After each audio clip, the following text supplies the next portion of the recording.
ملتون قياما إني كرنا فان قرقدان كيسا دوما كان ربين ارقماني نار تحشر الناس من المشرق إلى المغرب إبدوي كاس ربين إسراكا أدن نانو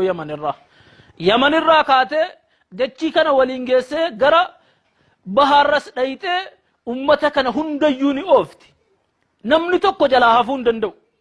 إيسا توفت بحر رايس غرا يمن الرايس غرا ولكا دچي غرا إلى المحشر بيجي سادا شامين نانو سوريا أما توفتي أوفتين نتي جيسيتو كان أكرغمان ربي جنان عليه الصلاة والسلام تقيل معهم حيث قالوا وتبيت معهم حيث باتوا بكا أمني بلا وجه بلتي بكا جربت رافا وجه رفتي ورد ديكي سافي مو إبدتي تنياتي جدن يرو جرو أفتو كان أمني وانتين ديما نبني چنكماني تيجي غرين نما لما قالتو قرطا إني كان نما صدق قالتو قرطا إني كان نما قرنتو قالتو قرطا إني كان ميلان ديما ورد دبي موكي سافي إبدتي تنياتي إيستي والتي قبدي geessite shaamiin sooriyaa keessatti walitti qabdi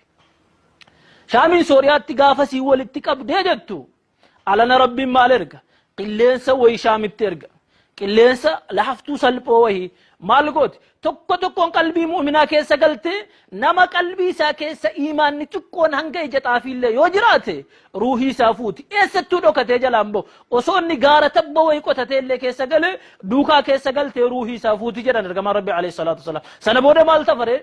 namoota akka maaxxoo akka bineensaa kan wal yaabu karaa irratti kan sagaagala godhu achi goruun as goruun hin jirre akka hayawaanaa kan shayxaanni dhufe waame alaa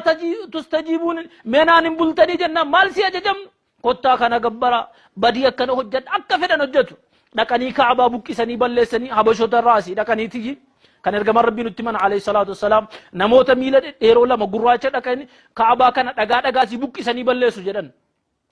warra jajallaa daangaa darbe badii irratti shayxaanaan akka fedhan ajajaman warra kana irratti qiyaamaan dhaabbata gaama qiyaamaan yeroo dhaabbatu jalqaba kan afuufamu xurumbaan yookiin faaggaan jalqaba afuufamu nafxatul faz'i makhluuqa uumama lafa kana irra jiru naasisuudhaaf afuufama warri jalqaba dhagahu nama bidiruu waan bishaan gaala isaatti obaafatu kan gaala bishaan itti tuwamee obaafamu sana akka kana sirreessaa kan jiru wayitu jalqaba dhagaa yeruma dhagahee jedhu rifata yeroo kana sagaleen dabalaa deema warri naannoo isaa jiran achi faffageenyarra jiranus dhagahaa deemu sagaleen dabalaa bineensi naha simbirroonni naha lafa kanarra wanti jiru kun hundi naha sagaleen inuma dabala maleekonni hin dhagahu samii keessa naasuutu yibattanama dachii keessa naasuu battanama yeroo kana maaltu ta'aa deemare dachiinis raafamaa samiinis raafamaa gaaraa urjiin gadi ciccitaa asi samiin babbanamaa iza samaa'u kuwwirat wa idha nujuumun kadarat urjiileen gaaraa gadi harca'aa biiftuun maramtee achii kaafamaa lafa kana keessa nadaajiin ol bahaa bishaan sila nagaan taa'u ibidda ta'e qabsiifamaa ibiddi dachiirra ibiddi bahara keessa ibiddi samii keessa ulfaataa ta'a